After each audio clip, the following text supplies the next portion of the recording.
Hello, welcome to this brief introduction to social life in England during the Old English period and Old English literature.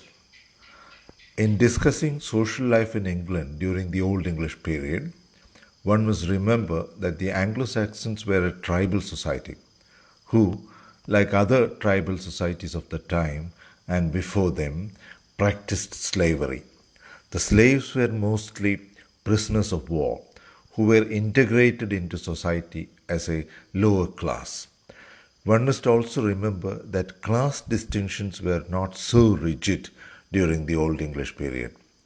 Unlike the kings of the medieval period, the period in which the Norman invaders ruled England, the kings of the Old English period were merely chieftains of tribal groups who wielded much less power than medieval or modern kings. The slaves had very few rights as members of the society. Among the free men, there were two classes: the Thane or the nobility, who were also called Eols, and Ceols or the ordinary people. This division is roughly comparable to the division of the Roman population, excluding the slaves, into patricians and plebeians in ancient Rome. The division was not rigid. In certain situations, an ordinary man could rise to the status of nobility. Women owned land, at least towards the end of the period. This is clear from the Doomsday Book, which is a record of land surveys carried out during the reign of William the Conqueror, immediately after he conquered England. The conversion of Anglo Saxons to Christianity began under the mission sent by Pope Gregory, in which Saint Augustine, the famous missionary who wrote a confession of a priest, which is one of the well known texts in English, was a prominent member of this missionary group. Among the missionaries were also priests from Ireland, which had already been converted into Christianity. Conversion played an important role in altering the social life of England during this period. Many pagan laws gave way to Christian laws. Polygamy became rare. Monasteries and nunneries were set up in many parts of the Anglo Saxon kingdoms. Punishments for offenses became less harsh. And during this period, many of the kings or chieftains were known or later became famous as lawgivers.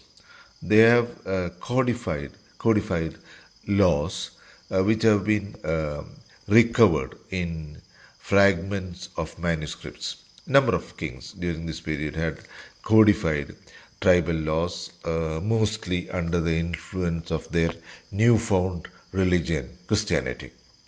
The status of women during this period seems to have been much better than what prevailed later in medieval England.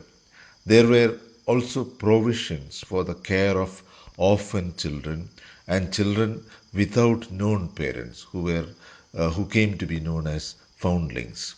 Kingship ties were strong, and feuds between clans was common. Revenge is a common motive in some of the early Anglo-Saxon or Old English poetry, and which often resulted in bloody clashes between clans, which left many dead.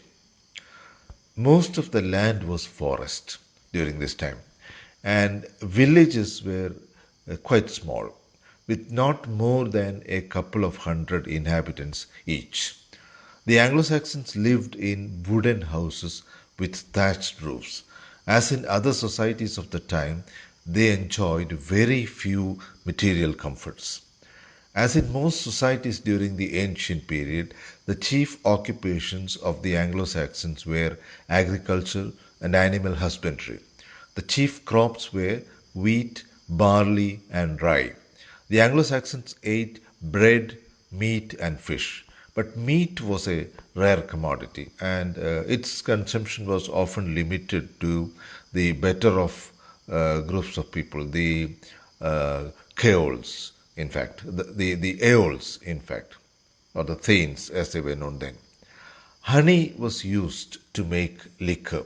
Slaves were used extensively in farming operations. There were artisans who produced farming implements of iron. Several such implements have been recovered by archaeologists from many parts of modern Britain. There is also evidence that women were skilled in fine embroidery. Land was divided into shires. The officers, called ealdormen, collected taxes and administered justice. The upper classes enjoyed a certain amount of leisure. Musical instruments like the harp were used. Oral poetry was sung as songs with the accompaniment of musical instruments. Pastimes like hawking and falconry were also popular. But life was much more dangerous and uncertain during the time than at present. Wars, famine, and epidemics took a heavy toll of life. Life expectancy is believed to have been only in the 30s. Much of Old English literature was primarily oral. Many of the poems which would have been composed during the early centuries of the Old English period were actually put to writing later in the 8th and the 9th century. Many of the works survived only in fragmentary form. Even Beowulf, a typical heroic poem, survived only as a fragmentary manuscript. The Anglo Saxons brought with them the German runic script when they arrived in England. Some writing in this script has survived, but by the time their literature was put into writing in the 8th and 9th centuries, they had already adopted the Roman script which had been introduced by Christian missionaries. In fact, the conversion of Anglo Saxons to Christianity, which began during the 6th century, had a decisive influence on their literature. One can divide the whole of Anglo Saxon literature into two, pagan and Christian, on the basis of the themes and the subject matter. The pagan works refer to wars, feuds, travel, and descriptions of nature. The Christian works are mainly hymns, poems with Christian themes, sermons, and religious histories and lives of saints. Probably the oldest English poem is the anonymous Dream of the Rood, which is a dream vision of Christ on the cross. Law codes, which show the presence of both the early pagan system of justice and the later Christian tenets introduced into it, represent an important section of secular writing during this period. Although the Wessex dialect became the most powerful towards the end of the period, especially during the reign of Alfred the Great, literature was composed in other dialects too. Because many of the works were translated into other dialects and because many of the works first appeared in writing in the Wessex dialect, it's not often clear in which dialect they were originally written. For example, the first manuscript of Beowulf, dated to the 10th century, is in a mix of the Northumbrian and the Wessex dialect. Many manuscripts were preserved in churches. Many of them were lost or destroyed during the many wars which ravaged England up to the end of the 17th century. Much of Old English poetry, including Beowulf, is anonymous. The identities of only a few writers like Caedmon, Bede, Cynewulf, and Alfred the Great have been established. Caedmon is perhaps the oldest known English poet, although only a short hymn of his uh, of 9 lines composed in the Northumbrian dialect has survived. He is mentioned in Bede's Ecclesiastical History of the English People. Bede himself is believed to have composed songs, hymns, and other compositions in verse. Kinniwolf is believed to have lived in the 9th century, and a number of prayers and songs have been attributed to him. Probably the most important Old English text is Beowulf, an anonymous heroic poem of about 3,000 lines which tells the story of the exploits of the hero Beowulf. The poem is set not in England but in Scandinavia and represent memories of the Germanic origin of the Anglo-Saxon people. Other heroic poems like Widsith and The Fight at Finnsburg have survived. These poems are all centered around wars, fights, and feuds. One can also find such heroic poems inserted into the Anglo Saxon chronicles, whose composition began in the 9th century. Elegiac and lyrical poetry too was composed during the Old English period. Some of the poems which have interested literary historians, like The Wanderer, The Seafarer, The Wife's Lament, and The Husband's Message, have survived.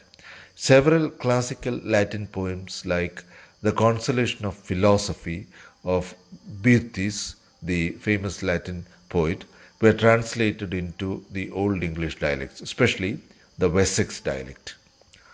Literary historians have noted certain specific features of Old English poetry. One of them was the use of kennings or long winded figurative expressions. For example, the sea was described as Whale Road or the pathway on which whales travelled. The 19th century English poet Gerald Manley Hopkins used kennings in a large way, just as he revived many features of Anglo Saxon poetry in his poems. One of his celebrated poems is called The Windover, in which he refers to the falcon as a windover or a bird that hovers in the air. Anglo Saxon poetry was generally alliterative in nature. Old English prose is represented, apart from sermons and other fragmentary Christian literature, by Bishop Bede's Ecclesiastical History of the Anglo Saxon People, which was originally written in Latin, and the Anglo Saxon Chronicles, which are historical records of the reigns of various kings in England, which were initiated by King Alfred in the 9th century and which continued to be compiled up to the Norman conquest in the 11th century.